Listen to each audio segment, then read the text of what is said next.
Hey everybody, my name's Surf Thomas, and welcome to Year in Review.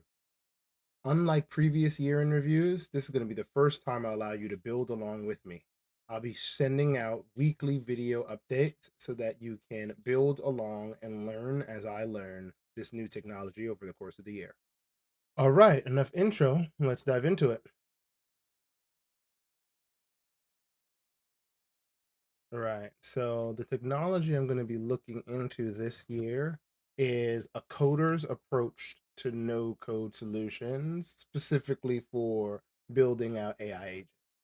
I kind of came up with this um, seeing a lot of stuff online about these new AI agencies, a bunch of people with like no coding skills going off and like building these agencies.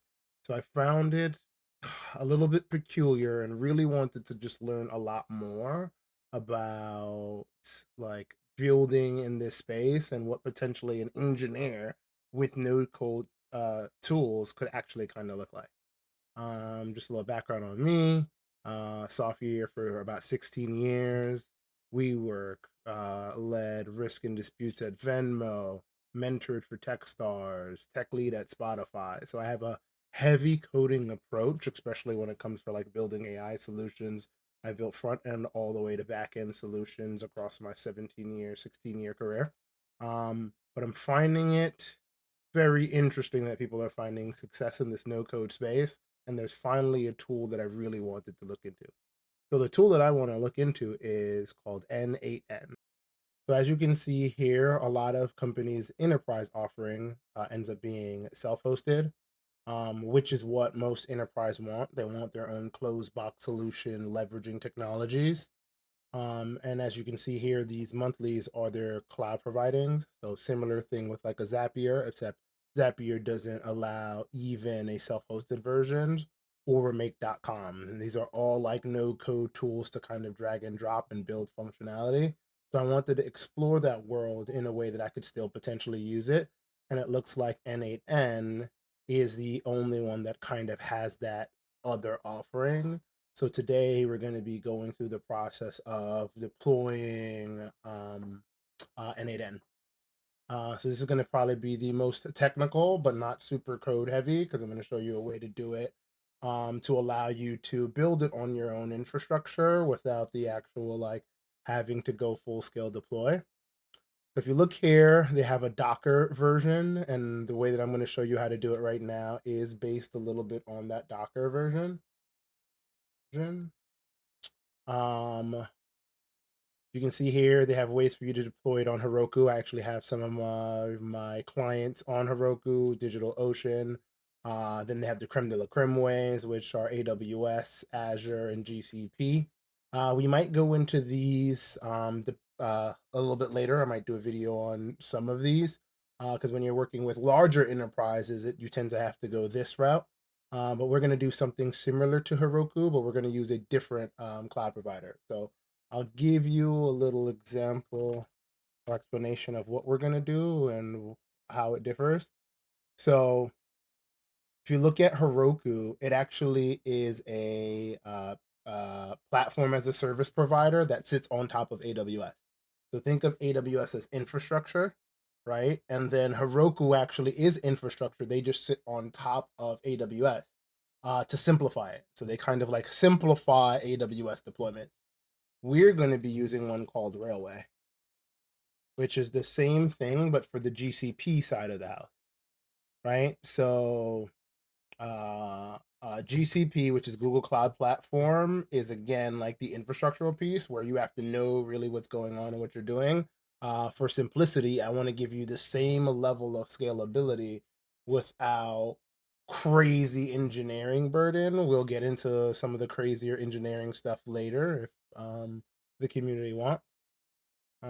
So all you have to do is log into Railway, connect your GitHub. So you'll have to create a GitHub. I have a GitHub account, authentication code, which is always good.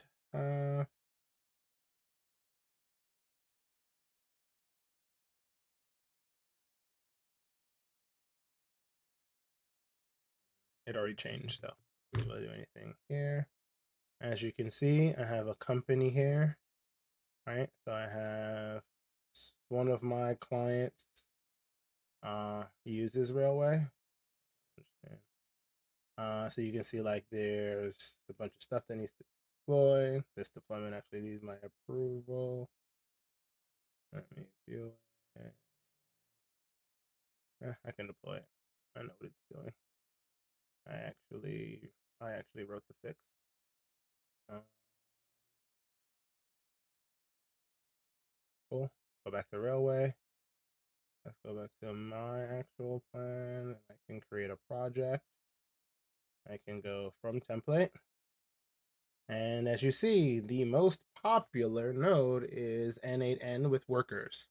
So what does this actually mean? All right, let's get into the technical thing behind it. But we're not going to have to actually do any of the tech itself. So there's an infinitely scalable approach to deploying n8n, and it's called Q mode. And basically, it has this topology. So I've been an engineer for a while. This topology is really a scalable queue system.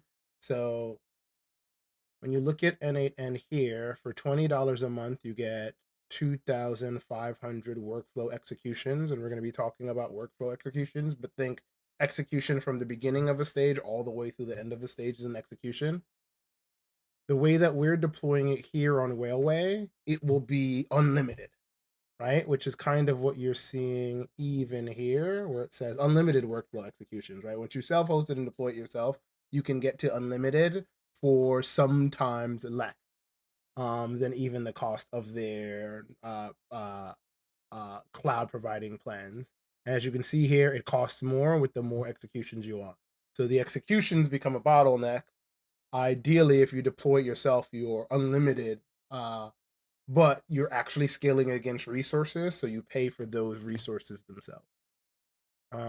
So we're going to be deploying the queued version with workers, so infinite scaling. Basically, all it means by queuing is there's a leader node that takes in either time-based jobs or webhooks, and then assigns those jobs to, let's call them workers, if you think of like an assembly line, who then pick up the work and actually execute on them. So simple enough explanation for that. And let's just get into it. Click this button. This template is going to deploy all four of these services. You can configure them, but don't, and just hit deploy. And then we'll wait for the deploy to happen. So we're back. Everything is deployed. To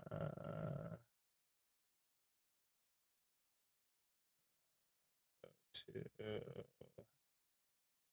main worker, let's go to settings. So plugging into the main worker is the primary. And then we're going to network, the private network. Is the primary node. Yep, it's the primary node I had to go to. So primary production node. If you have a custom domain, you can actually add it here. I'm going to probably go about adding that later. But from your hosting provider, you can basically, well, that's the port that your actual node is on. So it basically kind of just tells you that. And then here you enter in the domain from your provider. Mine is probably going to be for my main team mine capsule. We're not going to do this right now. We're just going to go finish the setup. I'll click here and boom, it sets me up for n8n. So here I'm going to set my account up.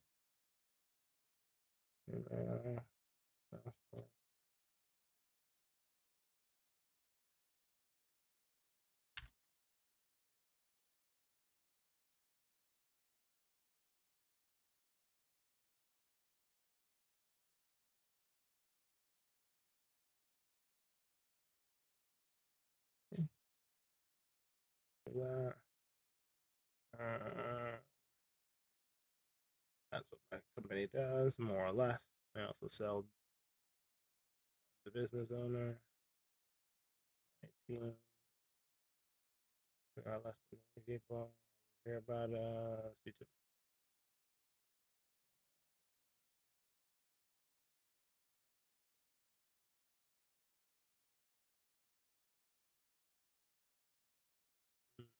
Sure. All right, and now I'm logging to n8n. So is the first video of the series, showed you how to deploy it on Railway. The next video, we're gonna talk about actually building something super interesting.